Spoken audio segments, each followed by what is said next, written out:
Station परिसरामध्ये आता smart सिटीचं जे काम चालू आहे, आपण बघितलं असेल तर गेल्या वर्षी अशा प्रकारचं पाणी कुठेही साठलेलं नव्हतं. यावर्षी पाणी साठण्याचं कारण म्हणजे रेल्वे प्रिमायसेसमधलं जे पाणी आहे ते स्टेशनच्या समोर एक 1200चा पाईप त्या ठिकाणी जोडलेला आहे आणि त्या पाईपामध्ये पुढचं आपलं गटार जे आहे तो सेक्शन छोटा आहे आणि रेल्वेने जोडलेला जो पाईप आहे तो हा मोठ्या आकाराचा असल्यामुळे त्यांचं सगळं पाणी त्या ठिकाणी येत असल्यामुळे आपलं जे पाणी आहे म्हणजे महानगरपालिकेच्या कपोते वाहन तळाच्या समोरील गटाराचं पाणी जे आहे त्या ठिकाणून जाण्यास अडथळा निर्माण होतो आणि त्यामुळे गटारातलंच पाणी बाहेर येतं आणि म्हणून रस्त्यावर पाणी साठण्याचे जे प्रकार 1-2 वेळा अति मुसळधार ज्या वेळेला पाऊस झाला त्यावेळेला घटना या झालेल्या आहेत।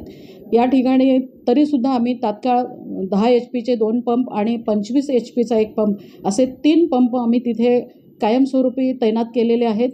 त्या गटारामधून आम्ही पाणी उपसा करून जेणेकरून मागच्या गटाराचं पाणी जे आहे ते प्रॉपरली पुढे फ्लो होईल आणि 10 ते 12 मिनिटांमध्ये तात्काळ त्या पाण्याचा निचरा होतो हे आपणही बघितलेलं आहे।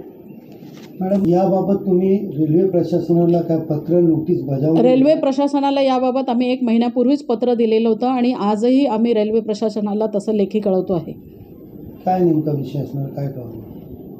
त्यांनी त्यांचं जे रेल्वे प्रॉपर्टीचं जे पाणी आहे त्यांनी त्यांच्या प्रॉपर्टीमधून गटार काढून पुढे नाल्याला जोडावं असं आम्ही त्यांना कळवणार आहोत। कोणार्क, अपना शहर अपनी बातें।